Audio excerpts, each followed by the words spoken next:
Hello, and today we're going to talk about how to use Google Meet to engage your students. You're probably like me in lockdown 3, and as time's gone on, some of the students in your classes may have started to disengage. So today we're going to look at how do we re-engage them using Google Meet and the tools available. Let's start now. Remember, here at this channel we're all about helping you help your students get the best outcomes and therefore get the best experience in life from the grades that you've helped them get.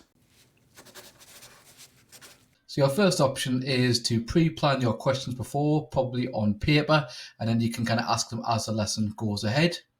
And what you could use is a online random name selector, unless your school has one already, and you could then share your screen to show students whose name is going to be picked. Obviously, then students know that they have to engage the lesson because at any point in time, their name could be picked, and it means that they can't just sit back.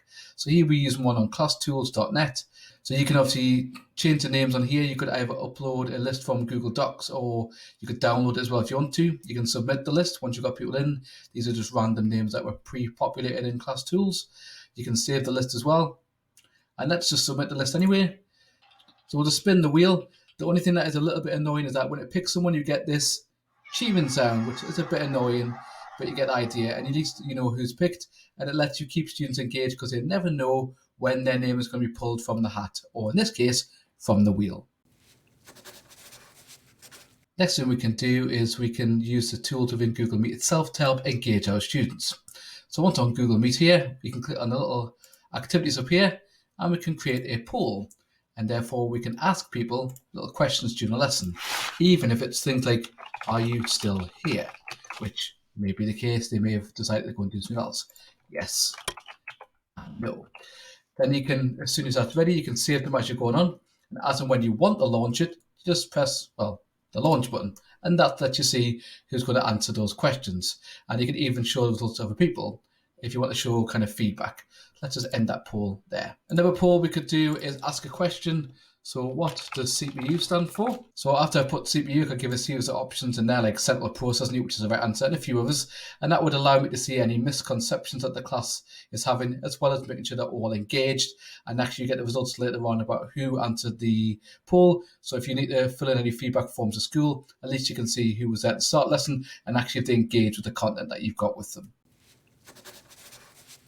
So something else you might want to do in Gmeet to engage your students and make sure they're with you. So we click up here, we've got a Q&A where we can allow people to ask questions over time, and that will let us see who is asking questions, as well as actually, weirdly enough, we can ask questions and pose questions in the chat to see if it answers that one.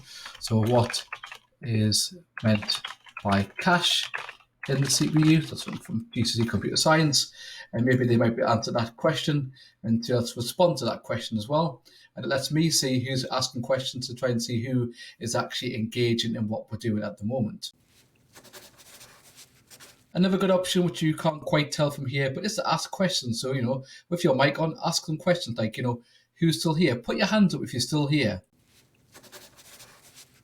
The other option is to ask them a question in the middle of the lesson, just generally about, 30 seconds ago, I said whatever you might have said. So even asking the questions during the lessons, you might say, can somebody remind me what I did there? A little bit like you would in the lesson. So you could say, George, can you just remind me what I just did there in Photoshop to get my graphics look the way it does? And they're all little different ways you can engage students and make sure they're staying with you. In the top left, there is a video on how to use other tools with Google Meet to further engage your students.